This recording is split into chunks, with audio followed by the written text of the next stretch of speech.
सगळे सोयऱ्यांच्याबाबत अध्यादेश काढला. जरांगे पाटील यांनी आंदोलन मागे घेतलं आहे. काय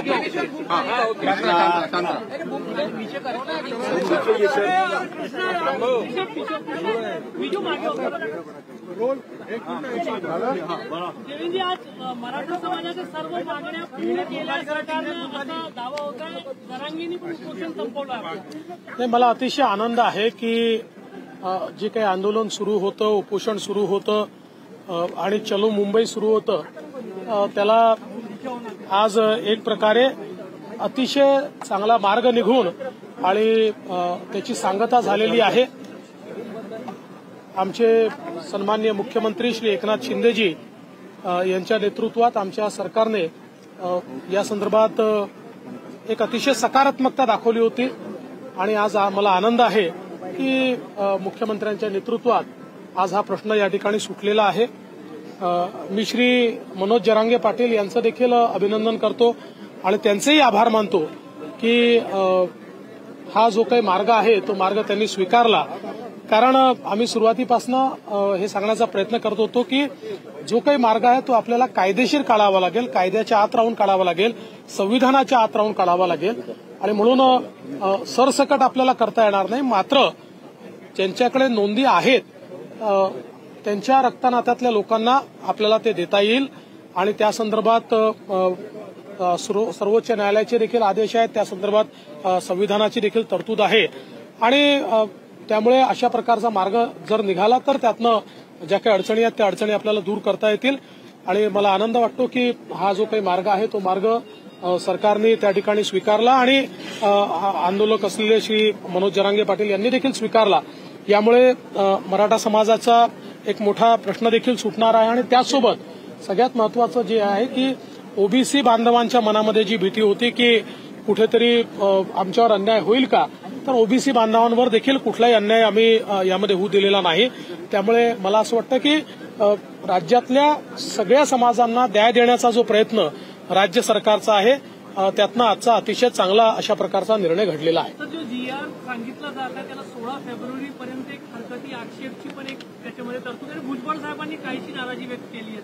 नाही, असं आहे की आक्षेप वगैरे ही एक कार्यपद्धती असते. ती कार्यपद्धती त्या ठिकाणी जी काही असेल ती पूर्ण केली जाईल आणि भुजबळ साहेबांना देखील मी या निमित्ताने अतिशय स्पष्टपणे सांगू इच्छितो की कुठल्याही प्रकारे ओबीसींवर अन्याय होईल असा कुठलाही निर्णय राज्य सरकारने घेतलेला नाही. किंबहुना जी काही त्या ठिकाणी नोंदी असलेल्यांना प्रमाणपत्र मिळण्याकरता ज्या अडचणी येत होत्या त्या अडचणी आपण दूर केलेल्या आहेत. ज्यांच्या नोंदी नाहीत किंवा ज्यांच्याकडे कुठला पुरावा नाही अशा लोकांना देण्याच्या संदर्भातला निर्णय नाहीये. तर ज्या लोकांचा खऱ्या अर्थानं कायदेशीरदृष्ट्या अधिकार होता पण त्यांना ते मिळत नव्हतं किंवा त्याच्यामध्ये खूप कार्यपद्धती क्लिष्ट होती किंवा कार्यपद्धती अशी होती की त्यांना ते मिळूच शकत नव्हतं, अशी कार्यपद्धती सोपी करून त्यांना मिळण्याचा रस्ता मोकळा केला आहे. त्यामुळे मला असं वाटतं की या सगळ्या गोष्टीचा अभ्यास केल्यानंतर भुजबळ साहेबांचं देखील या ठिकाणी समाधान होईल. कारण आमची पहिल्या दिवशीपासून भूमिका आहे की ओबीसी समाजावर अन्याय होऊ द्यायचाच नाही, त्यामुळे आम्ही तो होऊ दिलेला नाही. देवेंद्र, हिंदी में बताया कि मराठों का जो आरक्षण की बात चल रही थी, मार्च किया जा रहा था, कहीं न कहीं लग रहा है थम गया, और किस तरीके का आश्वस्त किया अध्यादेश निकाला है आप लोगों ने? देखिए, मुझे इस बात की बहुत खुशी है कि ये जो मराठा समाज का एक प्रश्न और जिसके ऊपर आंदोलन चल रहा था, मार्च चल रहा था, उस पर हम लोगों ने एक सोल्यूशन निकाला है. हमारे मुख्यमंत्री जी ने एक बहुत अच्छा निर्णय लिया है जिसके कारण जो आंदोलन करता थे श्री मनोज जरांगे पाटिल, इन्होंने भी उसको मान्यता दी है. और विशेष रूप से मराठा समाज में जिनके पास कुटुंबी इस प्रकार की जिनकी कहीं न कहीं एक प्रकार से एंट्री आई हुई है, ऐसे लोगों को सर्टिफिकेट मिलना ये कानूनन भी सही है, लेकिन वो मिल नहीं पा रहा था. अब ये जो निर्णय हमने लिया है इसके कारण आसानी से उनको मिल पाएगा. और ये सारा निर्णय लेते समय हम लोगों ने ये भी प्रयास किया है कि किसी भी प्रकार से ओबीसी के ऊपर कोई अन्याय न हो, तो उस प्रकार से इस निर्णय को लिया गया है. और मैं आंदोलक श्री मनोज जरांगे पाटिल, इनका भी अभिनंदन करना चाहूंगा कि उन्होंने भी संविधान के तहत या सुप्रीम कोर्ट के ऑर्डर के तहत जो चीज हो सकती है उसी चीज को उन्होंने मांगा और उस चीज को हमने दिया है. पिटिशन पण आहे आणि सर्वेक्षण पण एक सुरू आहे. नाही, या दोन्ही गोष्टी सुरूच असतील.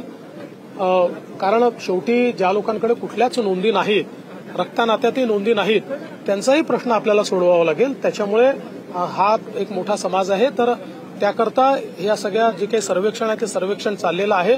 आणि दरम्यानच्या काळात क्युरेटिव्ह पिटिशन देखील लागली आहे.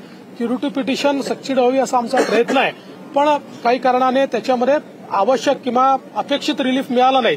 तरी देखील आपण जे काही सर्वेक्षण करतोय ते सर्वेक्षणच जो काही सुप्रीम कोर्टाने आदेश दिला होता, ज्या आदेशामध्ये त्यांनी ज्या डेफिशियन्सीज पॉइंट आउट केल्या होत्या त्या डेफिशियन्सीज पूर्ण करण्याकरता हा सर्व्हे चाललेला आहे. त्याच्यामुळे हा फॉलबॅक ऑप्शन आपण त्या ठिकाणी ऑलरेडी घेतलेला आहे. सर, छगन भुजबल जी ने कहा कि जो आंदोलन के दौरान पुलिसकर्मियों पे जो हमला हुआ, जहां आगजनी हुई, उन लोगों पे जो मुकदमे वापस लेने की बातचीत की जा रही है वो न्याय संगत नहीं है. देखिए, आंदोलकों के ऊपर के मुकदमे वापस ले रहे हैं. पुलिस को सीधे जिन्होंने मारा है, जिन्होंने किसी का घर जलाया है, ऐसे लोगों के ऊपर के जो मतलब केसेस है न उसकी किसी ने मांग की है न उसके ऊपर कोई निर्णय हुआ है. सर, कुछ समय पहले तक आप बिहार के प्रभारी भी थे. नीतीश कुमार जी का जिस तरीके से एनडीए की तरफ आना, क्या लग रहा है कि इंडिया गठबंधन कहीं न कहीं टूट गया है? कि इंडिया गठबंधन वैसे तो पहले दिन से चरमरा रहा है.